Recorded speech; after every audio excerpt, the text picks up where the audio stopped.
What's going on, guys? Welcome to the Gridborn Film and TV Podcast, where I review movies, films, no, movies, TV shows, and Hollywood news, and sometimes gaming. Well, in this episode, the formerly Spotify version, even though I'm recording on a voice memo, I'm going to talk about the sort of best and worst for the SSU. Well, for sort of best, I'm currently reviewing the Venom films.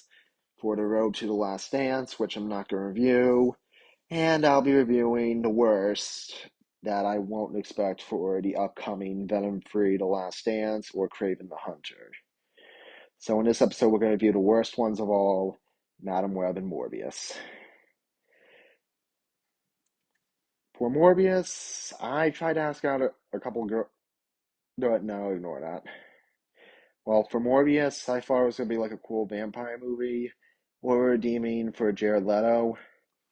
But it kind of just sucked the life out of me and the way it wanted to merge with the MCU. Like Michael Keaton's dubbed voice, Jared's awkward, weird acting, and so forth. But Matt Smith, I sort of okay, maybe not. Anyway, I'm going to give you a film recap of Morbius, and then we'll continue from there.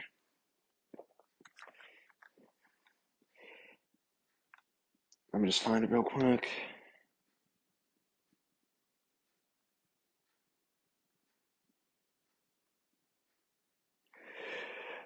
Forgive me.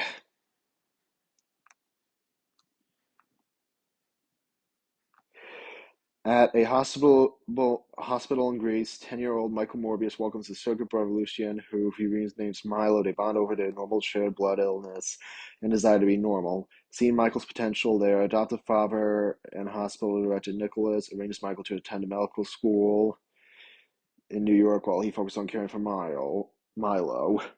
25 years later, Michael publicly declines a Nobel Peace Prize for his work with artificial blood. His colleague Martine Bancroft discovers he has secretly captured a dozen of vampire bats from Costa Rica in hope of splicing their genes with his own to cure his condition. Michael receives funding from Milo to outfit a private mercenary vessel in international waters with his equipment. While the cure works, it transforms Michael into a vampire who drains and kills the crew of their blood. After they attack him out of fear, once his blood lust subsides, he regains his senses. A horrified Michael receives CCTV footage of the experiment before contacting authorities and jumping overboard. But what was worse about this film was, let's say, he put a kid in a coma and we never got back to it. Michael returns to New York and discovers he now has superhuman strength, speed, and echolocation with his vampire bats. Treating him as one of their own who controls bloodlust, he succeeds on his artificial blood as gradually ceases to sacrifice these FBI agents Simon Strown, played by Tyrese Gibson, and Al Rodriguez, who I don't know who the actor was, investigate Michael's victims and deduce his involvement. Milo learns that Michael is cured and becomes furious when Michael refuses to cure him as well. While checking on a hospitalized Martine, Michael finds a dead nurse drained of her blood, believing he was responsible. He attempts to escape before being arrested by Stroud. In prison, he is visited by Milo and realizes Milo took the cure and killed the nurse. Michael escapes to confront him, and an unrepentant Milo urges to embrace his powers as he unwillingly hurt his brother, and Michael flees. Michael meets Martine, acquires a new lab, develops an antibody against vampirism to stop Milo. Stroud and Rodriguez find footage of Milo's attacks, believe Michael's vampirism is spreading, and release it to the media. Nicholas recognizes Milo and pleads with him to stop, arranges Milo kills him and Martine and Martine dies in Michael's arms, forcing him to drink her blood. Michael summons an army of bats to restrain Milo and inject him with the antibody. Milo dies. Michael flies off with the bats, mourning his loved ones and embracing his identity as a vampire. Unbeknownst to him, Martine is resurrected and having a drop of Michael's blood as he fed on to her. In the mid-credit scenes, Adrian Toombs, played by Michael Keaton, or Vol Keaton, is transported to Michael's universe from his own, summarizing that Spider-Man is somehow responsible. Toombs approaches the fugitive Michael and suggests that they form a team. Well, to think about this film, it's kind of like pathetic. Like, Michael Keaton had a dubbed voice. That was stupid.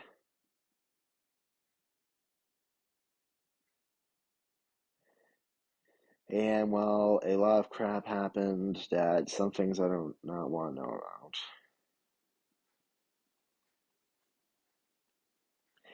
But a waste of acting, so suck it anyway.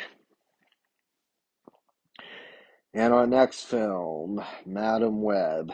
Even though I saw this the previous day or Sunday after February 14th, well, I gave it a good Rotten Tomato score just to boost it, but turns out it slightly failed. Yep, Dakota Johnson is a bad actress. Not to offend her anyway, so let's see this review.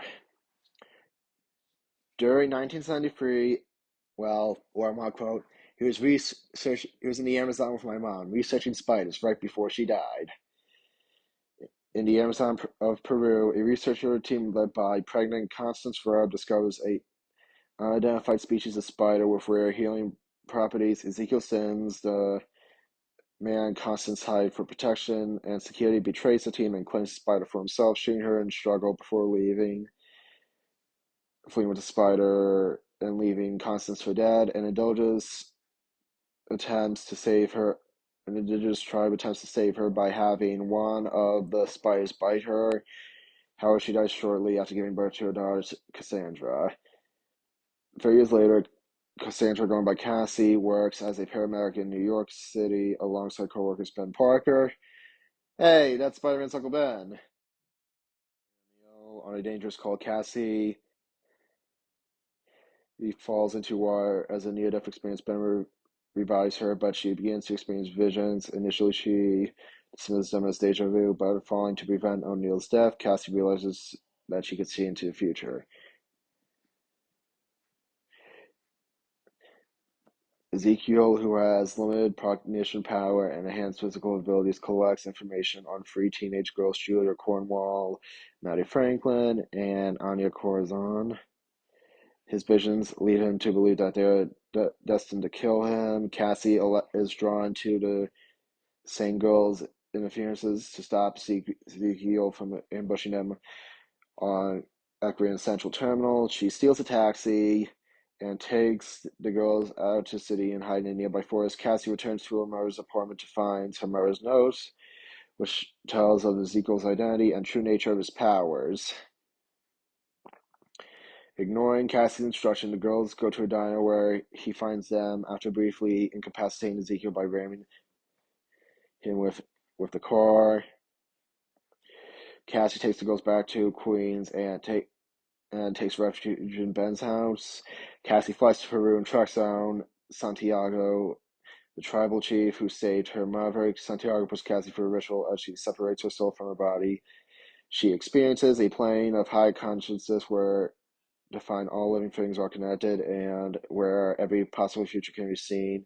She learns to Constance sort the spider, not for fame or money she had originally thought, but to save her from Anastasia gravis, which Constance had suffered. Santiago tells Cassie, and please, I warn you, a terrible quote, which is a copy, and whoever wrote this is fucking dead. Can be unlocked by accepting your responsibility. Ben's pregnant sister, Mary, goes into labor earlier than expected. He takes the girl takes her to the hospital. One of the girls who are seen on camera with the car, Ezekiel's in the substance again, but Cassie rescues the girls and in an ambulance and distracts Ezekiel so Ben and Mary can escape. The group lures Ezekiel to a convened firework factory and sets up traps to dismemorate him when Cassie calls for a medical evacuation from a helicopter to fly to their location. Ezekiel destroys the helicopter and separates the girls, causes Cassie, then taunts Cassie with Constance's death. Cassie uses her powers to guide the girls to safety. She lures Ezekiel to safety. No, not Ezekiel, to a collapsing Pepsi sign. Pepsi! No wonder why Dakota Johnson cannot open Pepsi cans. And product placement, which fairly crushes him and ignited a fireworks strike Cassie in the face, severely injuring her. The girls save Cassie. She is taken to the hospital just as Mary gives birth to her son named Peter. Cassie wakes up to discover that she is now blind and paraplegic due to Ezekiel's neurotoxin. However, her clairvoyance enables her to fully see into the future. She assures the girls that she will mentor him in the future roles when the time comes. Well, still, this is really pathetic, I would say. Well, Tahar Rahim had a dubbed voice like, oh, I move with my lips, meh, meh, meh, whatever like that.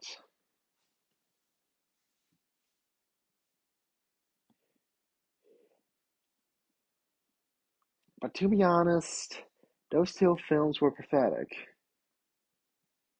I mean, S.J. Clarkson should just go back to TV.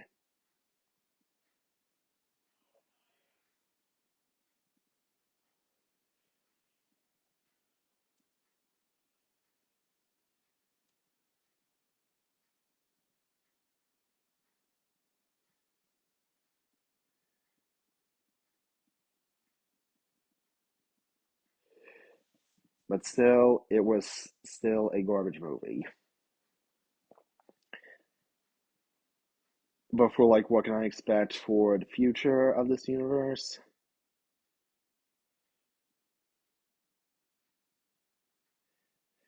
Well, let's hope Venom Free gives like a good ending to it. Or maybe Kraven the Hunter.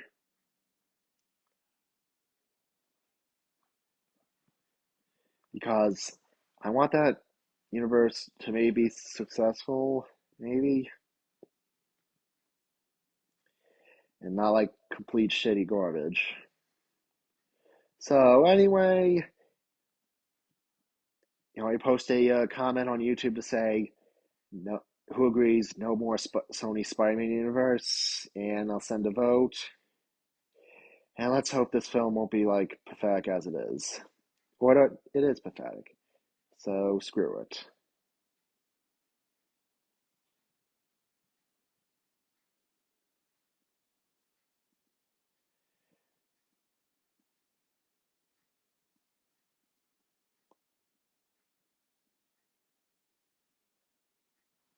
So yep, still terrible as always.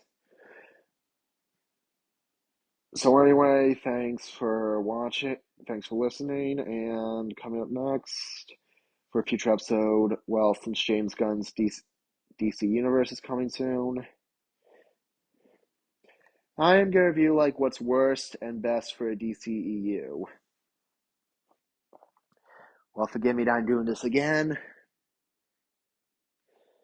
Well, we'll discuss what is best and what is worst.